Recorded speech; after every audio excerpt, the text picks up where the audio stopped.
변수가 많은 대학 입시, 저 변춘수가 여러분의 학과 선택을 도와드리겠습니다. 안녕하세요. EBS 입시 한라인 학과 선택 변춘수입니다. 여러분, 오늘 이야기 나눌 학과는요, 우리의 일상생활과 뗄래야 뗄 수 없는 매우 친근한 학과인데요. 어떤 학과인지 먼저 화면으로 만나보시죠.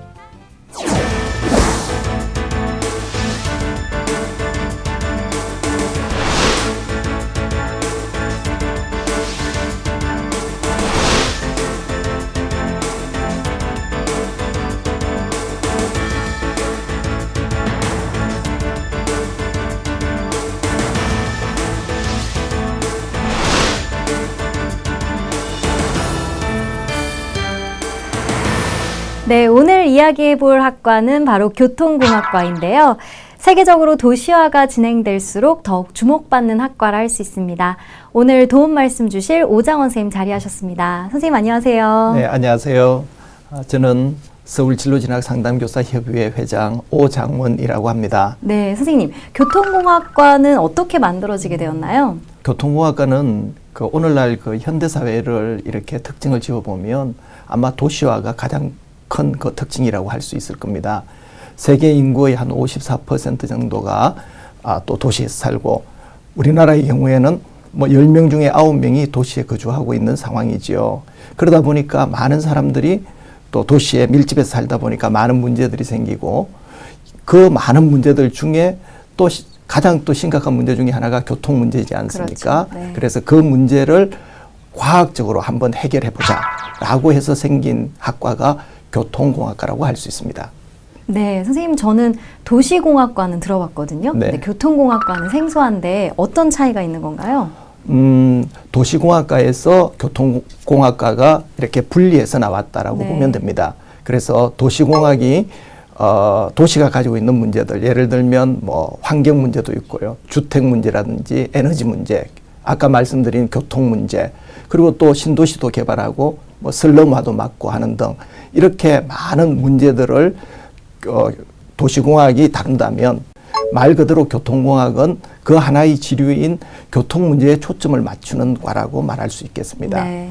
그래서 교통공학은 사람과 물자를 안전하고 또 편리하게, 그리고 또 효율적으로 수송하기 위해서 도로라든지 철도, 그다음에 항만, 또 항공, 이런 것과 관계된 제반 시설을 또 계획하고 설계하고 또 그것을 또 건설 이렇게 하겠죠. 그리고 관리 유지하기 위해서 과학적이고 기술적으로 정말 잘 관리하고 유지하는 방법을 배우는 학과, 이것이 바로 교통공학과다라고 말씀드릴 수 있을 것 같습니다. 네, 그렇군요. 그럼 전국에 교통공학과가 설치된 대학은 몇 개 정도 있나요? 이름이 조금 다를 수 있지만 교통이라는 단어가 들어가 있는 그러한 학과를 가지고 있는 대학은 서울시립대, 명지대, 아주대, 그리고 한양대 에리카 캠퍼스를 비롯해서 전국에 한 9개 정도의 대학이 이런 학과들을 가지고 있습니다. 구체적으로 이 학과명은 어떻게 되나요? 교통공학과 말고. 네. 한양대학교 에리카 캠퍼스의 경우에는 교통물류공학과라는 네. 이름을 사용하고요. 또 아주대는 교통시스템공학과, 그다음에 한국교통대 같은 경우는 아예 도시교통공학과, 네. 이런 단어를 사용하고 있습니다. 그런데 이렇게 조금씩 명칭을 다르게 사용하는 이유는 그 대학이 가지고 있는 특성을 좀 잘 표현하려고 그러는 것 같아요. 네. 한양대 에리카의 교통물류공학이라는 이 명칭 속에는 기존의 교통공학과와 그다음에 물류, 그러니까 제품이 생산되면 그것을 재고, 그것에 대한 재고, 또 수송, 이런 것들과 관련된 물류와 관련된 분야를 융합하겠다라는 그러한 의미를 내포하는 학과라고 말할 수 있어요. 네, 이름은 약간씩 차이가 있지만 어쨌든 모두 교통에 대해 연구하는 학과들인데요. 이렇게 교통을 연구하는 것이 왜 주목을 받고 있나요? 오늘날 이렇게 현대 문명이 이렇게 발전하는 데는 정말 교통 수단의 발달이 굉장히 큰 역할을 했다는데 그렇죠. 아무도 좀 네. 부인할 수 없을 것 같습니다. 네. 교통수단이 이렇게 발달되니까 세계가 하나가 되는 글로벌화가 되었죠. 그러다 보니까 글로벌화가 되다 보니까 더 사람들이 더 빠르고 더 편리하고 또 더 효율적인 교통수단을 요구하게 된 것입니다. 그래서 이런 그 교통수단이 우리 세계의 경제 발전에도 또 굉장히 중요한 역할을 하고 있죠. 어떠한 교통 시스템을 가지고 있는가가 그 경제를 발전시키는데 큰 기여를 할 수 있기 때문에 점점 더 교통공학에 대한 그 관심이 높아지고 있는 것 같습니다. 네, 그렇군요. 교통공학과에 대해서 좀 더 빨리 알아보고 싶은데요. 그럼 교통공학과 학생들을 화면으로 함께 만나보시죠. 새학기 교통공학과 학생들이 교통의 기본을 이해하는 수업을 듣고 있는데요. 실생활과 밀접하게 연결되어 있는 것이 교통공학과의 특성이라고 하네요. 물론 파란색으로 보이는 거는 집에 있는 시간이 되겠고, 그다음에 하늘색으로 보이는 거는 일하러 가는 거, 노란색은 학교 가는 통행. 버스를 타고 다녔는데 이거 왜 이렇게 멀리 가는데 이렇게 좀 이상하게 가는 곳이 많은 거예요. 제가 원하지도 않는 노선으로 이렇게 가는 게 많아갖고 이거를 왜 이렇게 가야 되는지도 몰랐고, 그리고 그런 것 때문에 교통공학을 한번 해보는 건 어떨까 이런 고민을 한번 해봤었거든요. 종로랑 전공 수업은 교통 시스템의 3요소라고 할 수 있는 사람, 차, 교통시설을 중심으로 이루어지는데요. 공학뿐만 아니라 인간 심리 등 사회과학적인 학문도 배우고 있습니다.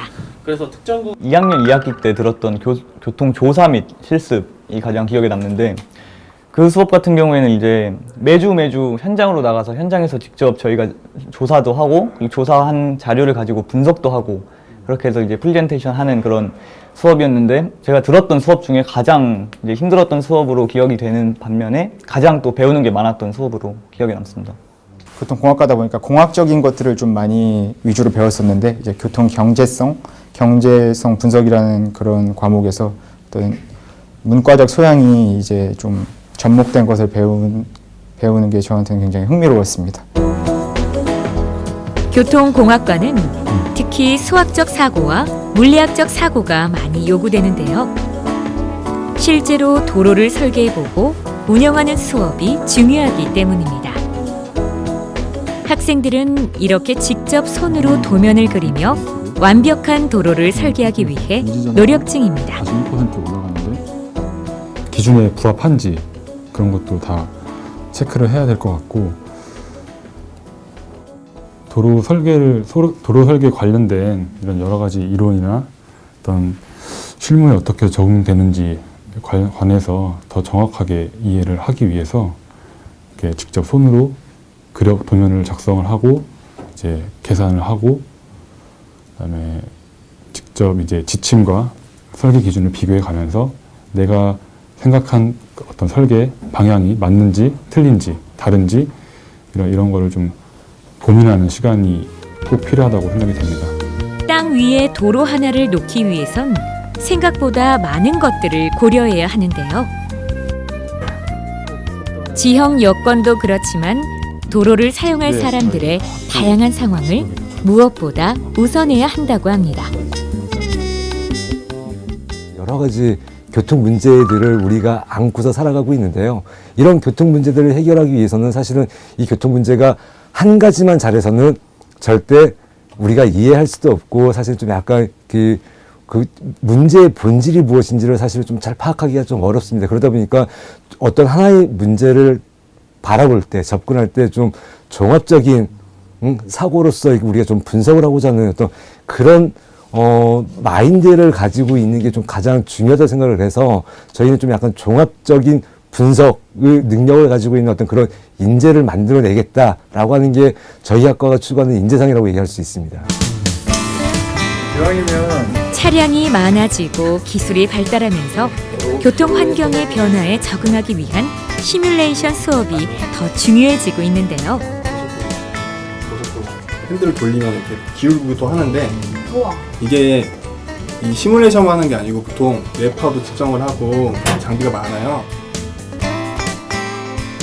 실제 도로가 만들어지기 전 모형 자동차를 통해 도로 위의 여러 변수들을 미리 체험해보고 그 결과를 반영하기 위한 수업입니다. 재밌네요. 실제 운전하는 거랑은 조금 다르기는 한데 그래도 어느 정도는 제가 운전하는 거나 속도감을 반영하는 것 같아서 이제 사고나 이런 게 났을 때 심리 상태나 또는 안전 상태 이런 거를 분석하기에 매우 좋은 것 같습니다. 복잡한 교통 현상을 종합적으로 분석하고 설계하고 도로를 좀 더 안전하고 환경적으로 바꿔보고 싶은 학생들이 모인 교통공학과. 저는 정말 교통에 관심이 있고 흥미가 있어서 교통공학과에 지원해서 온 사람이었거든요. 그러니까 여러분들도 만약에 길을 다니면서 자동차나 사람이 보행을 하는 것 또는 운전을 하는 것, 도로의 안전 이런 거에 관심이 있다면 저는 교통공학과를 꼭 추천하고 싶습니다. 네, 화면 잘 봤는데요. 교통공학과의 더 생생한 이야기를 듣기 위해 이 자리에 재학생 한 분을 초대했습니다. 서울시립대학교 교통공학과 이지혜 학생입니다. 안녕하세요. 네, 안녕하세요. 네, 서울시립대학교 교통공학과 4학년에 재학 중인 이지혜입니다. 예, 지혜 양, 어떻게 교통공학과에 들어가게 됐나요? 제가 듣기로는 남학생 비율이 월등히 높다고 들었는데요. 네, 저도 교통공학과에 이제 지원하기 전까지는 저희 과에 대해서 잘 알지는 못했는데요. 네. 이제 고등학교 3학년 때 어떤 과에 가야 할지, 내가 어떤 것을 공부하기를 좋아하는지 혼란스러운 때가 있었는데, 그때 토목 분야에서 종사하고 계시는 저희 아버지랑 도시공학을 공부하고 있는 언니의 조언을 통해서 교통공학과에 대해서 알게 되었습니다. 네. 그래서 서울시립대학교 교통공학과 홈페이지에 들어가 보았는데요. 커리큘럼을 보니까 정말 흥미롭고 이 분야에서 공부해보고 싶다 이런 생각이 들어서 지원하게 되었습니다. 네. 공부해보고 싶은 과목이 있다고 하셨는데 실제 교통공학과에 입학하고 나니 어떤 과목들을 배웠나요? 학년별로 어떤 전공 수업들이 있는지 궁금합니다. 네, 1학년 때는 이제 1년 동안 교통에 대해서 개략적으로 배우게 되는데요. 교통학 개론을 통해서 교통공학을 이제 전체적으로 배운 뒤에 2학년 때는 세부적으로 배우게 됩니다. 2학년 때는 교통계획, 교통조사, 그리고 교통류화 같은 과목들이 가장 핵심적이라고 할 수 있는데요. 이 외에도 이제 교통을 공부하면서 부가적으로 필요한 통계나 공학수학, 그리고 교통경제와 같은 그런 과목들이 이제 전공 선택 과목으로 열리고 있어요. 네. 그리고 이제 3학년 때는 좀 더 심화된 과목을 배우게 되는데요. 도로 설계나 교통 운영, ITS와 같은 과목들을 배우게 됩니다. 4학년 때는 이제 졸업 작품이라는 것을 하게 되는데요. 2인 1조를 이루어서 주제를 직접 선정하고 그리고 4년 동안 배운 지식을 활용하여서 프로젝트를 진행하게 되는데요. 이 프로젝트가 끝나고 난 뒤에는 교수님들과 연구원분들 앞에서 발표도 하고 이 결과물을 판넬로 제작을 해서 전시회도 하게 됩니다. 네, 지혜양 이제 4학년이죠? 네. 와, 이제 준비해야 되겠네요. 네. 선생님, 이 교통공학과에 들어가면 중고등학교 때 배웠던 과목들 중에 어떤 것이 연계가 되나요? 아무래도 그 교통공학과는 그 차량과 또 움직임에 대한 학문이기 때문에 중고등학교 과목과 연계된다면 수학과 물리 같은 과목이 굉장히 중요한 과목으로 아마 여겨질 것 같습니다. 네. 그래서 뭐 1학년 그 교육 과정들을 교통공학과 교육 과정을 보면 주로 그 미적분이라든지 그다음 물리 과목들이 또 전부 다 개설되고요. 네. 그리고 통계라든지 이런 과목도 중요하고 또 고등학교 다닐 때 이렇게 컴퓨터에 좀 익숙해져서 컴퓨터 프로그래밍 같은 걸 하면 교통공학과에 가면 뭐 시뮬레이션 같은 걸 많이 하잖아요. 네. 그래서 굉장히 그런 능력이 있는 학생들이 교통공학과에서 뭐 잘 적응하고 공부할 수 있을 것 같습니다. 그렇군요. 지양 이론 수업 말고도 이제 직접 밖에 나가서 수업을 하는 경우도 있나요? 예를 들면 뭐 도로에 나가서 실습을 한다거나 이런 경우가 있나요? 네, 교통조사 과목에서는 실습 시간이 있는데요. 이제 교통조사 실습 시간에는 직접 교차로에 나가서 방향별로 교통량을 조사해 보기도 하고, 주차장에서 주차된 차량들을 조사하여서 주차 회전율을 어떻게 구하는지도 배우게 됩니다. 네. 이 과목뿐만 아니라 이제 도로 설계 시간에는 도면의 공사 시점부터 종점까지 직접 도로를 설계해 보는 이러한 실습 과목들이 여러 가지 있습니다. 그렇군요. 맞아요. 주차 회전율을 계산을 해야 네. 주차장이 부족하지 않게 또 건물을 설계할 수 있는 거니까요. 그러니까 수학이 필요하죠. 그렇군요. 네. 지혜양, 교통공학과만의 특색 있는 수업에는 어떤 것이 있을까요? 지혜양이 들었던 과목 중에 재밌었던 수업 어떤 것이 있나요? 네, 저는 개인적으로 도로 설계 과목이 가장 재미있었는데요. 이제 도로의 기하 구조를 직접 설계해 보기도 하고, 이제 운전자가 볼 수 있는 거리인 그 시거를 계산해 보는 방법을 배우고, 도로상의 측점을 설치하는 그런 스테이셔닝의 과정을 배우는 과정이 굉장히 흥미로웠습니다. 그리고 또 물류 관리랑 이제 화물 교통 과목이 가장 흥미로웠습니다. 네, 반면에 조금 머리 아픈 어려운 과목들도 있었을 것 같은데요. 지혜양에게 어려웠던 전공 과목 어떤 것들이 있었나요? 네, 저한테는 교통공학의 꽃이라고 할 수 있는 교통류와 교통운영 과목이 가장 어려웠는데요. 네. 이 과목들은 차량의 흐름과 교통신호 체계의 운영에 관해서 배우게 됩니다. 이러한 것들을 공부하는 과정이 복잡하기도 하고 저에게는 생소한 내용의 개념이라서 익숙해지는 데 어려움이 있었습니다. 교통운영은 어떤 면에서 이제 교통류의 심화 과정이라고도 할 수 있는데요. 사실 우리가 보기에는 신호등의 신호가 일정 시간 동안 켜졌다가 꺼졌다가 그냥 반복하는 것 같지만, 사실은 교통공학자들이 교통량, 가속도와 같은 여러 요소들을 분석하고 공부하여서 결정된다는 것을 알게 되었습니다. 네, 그렇군요. 그 신호등의 녹색불이 얼마 동안 켜져 있을 것인가를 결정하는데도 많은 자료와 분석이 필요하다는 거 새롭고 재밌네요. 선생님, 갑자기 궁금해졌는데요. 우리가 이제 공학이라는 단어가 들어간 학과들이 많잖아요. 네네. 이 공학은 어떤 것을 배우는 학과인가요? 그럼 먼저 이게 우리가 일반적으로 말하는 뭐 생물학, 뭐 수학, 물리학, 뭐 화학 이런 그 학문들을 우리는 자연과학이라고 하지 않습니까? 네. 그러니까 굉장히 순수 과목이죠. 자연과학은 자연 현상에 대한 어떤 법칙을 발견해내고 또 뭐 연구하는 그러한 학문이라고 하면, 공학이라고 하면 이런 자연 과학이 준 이러한 지식을 바탕으로 해서 실생활에서 우리가 활용할 수 있는 어떤 뭐 물건을 만들어낸다든지 하는 그러한 응용과학을 우리는 공학이라고 할 수 있습니다. 네. 예를 들면 과학자가 어떤 이론을 발견했어요. 그런데 그 이론이 뭐 제가 관심이 없으면 그건 별로 저하고는 관계없는 이론이잖아요. 네. 그런데 그 이론을 이용해서 공학자가 핸드폰과 같은 물건을 만들었단 말입니다.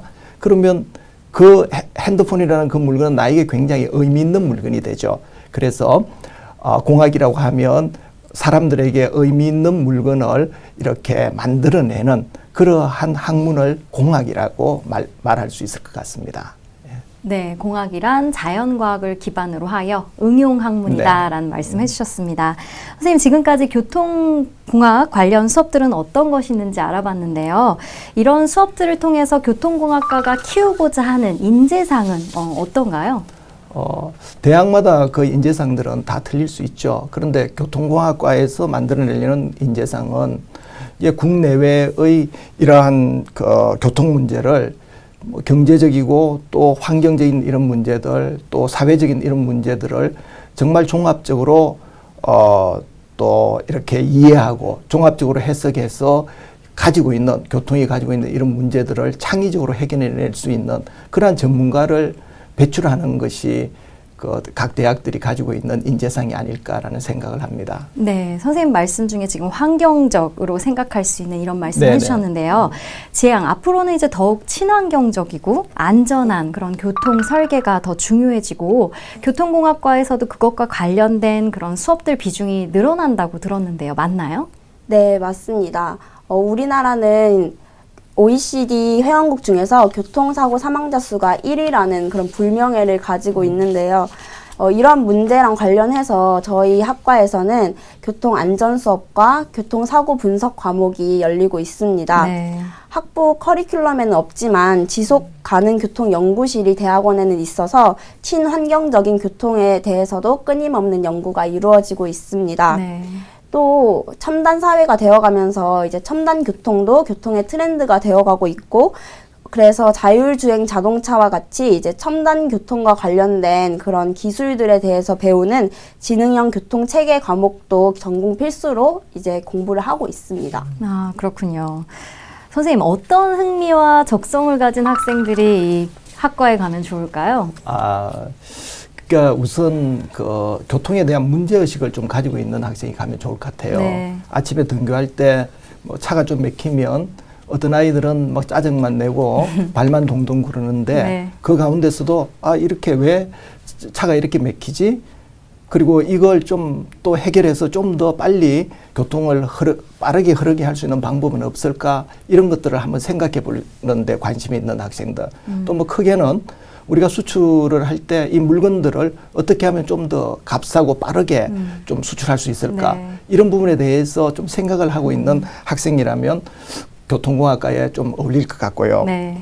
게다가 이제 공간 지각 능력이라든지 그다음에 수학과 물리를 잘하는 학생, 이런 학생들이 이 학과에 잘 어울릴 것 같다라고 생각합니다.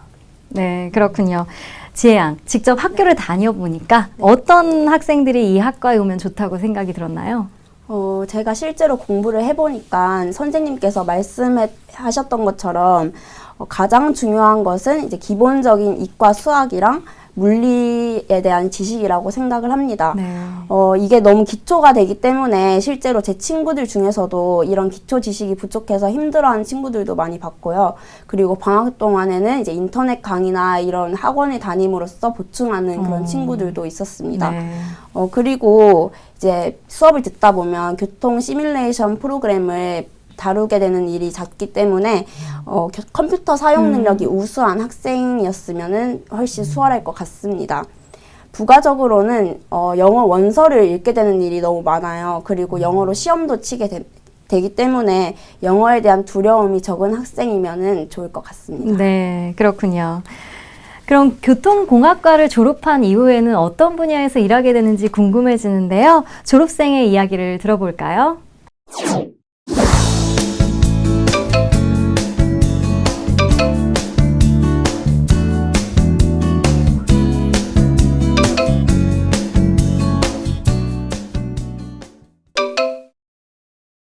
현재 교통센터에서 교통예보를 담당하고 있고요. 교통예보라고 하는 것은 명절이나 주말같이 차가 막힐 때 미리 정보를 제공함으로써 혼잡을 방지하는 것이라고 생각을 하시면 될 것 같고요.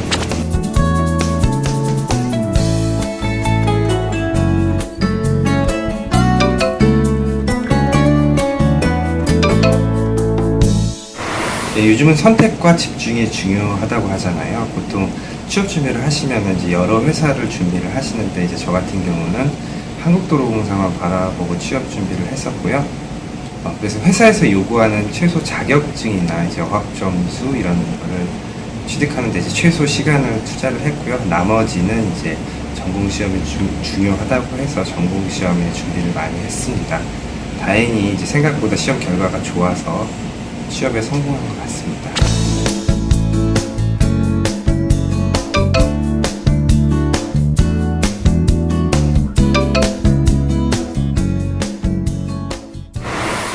네, 도로공사에 취업한 졸업생의 영상 잘 봤는데요. 선생님, 교통공학과를 나오면 일반적으로 어떤 분야로 진출해서 일을 하게 되나요? 네, 아까 방금 본 그 영상에 나온 주인공처럼 뭐 한국도로공사라든지 네. 도시개발공사 또는 주택공사와 같은 이게 공기업이죠. 네. 이런데 취직하는 것이 참 아주 자랑스러워할 만한 그 직장이 되는 것 같습니다. 네. 그리고 일반 뭐 회사, 건설회사, 엔지니어링 회사라고 하죠. 이러한 건설회사에도 취업하고요. 그 다음에 교통과 관련된 다양한 연구소에도 취직하고, 그 다음에 그 국토해양부라든지 또 뭐 지방 중앙정부나 지방정부의 공무원으로서 이렇게 취업하는 학생들이 많이 있는 것으로 알고 있습니다. 네, 그렇군요. 지혜양, 화면으로 이제 선배님 모습을 봤는데요. 지혜양도 이제 4학년이라 취업 준비가 만만치 않을 것 같은데 어떤 분야로 나가서 일을 하고 싶나요? 네, 저도 요즘 취업에 대해서 고민이 굉장히 많은데요. 한국도로공사나 이제 도로교통공단, 교통안전공단과 같이 저희 과를 졸업하고 나서 갈 수 있는 공기업들을 많이 눈여겨보고 있습니다. 네. 그리고 사기업으로는 교통과 관련된 서비스를 제공하거나 아니면은 실제로 사업을 진행하고 있는 엔지니어링 회사에도 관심이 있습니다. 아직도 계속 고민을 하고 있는 중이기 때문에 취업하신 선배님들도 많이 만나 뵙고 조언을 많이 구하고 있습니다. 그렇군요. 네. 선생님, 앞으로 이 교통공학과의 전망 어떻게 보십니까? 저는 개인적으로 전망이 좋다라고 이렇게 생각합니다. 네.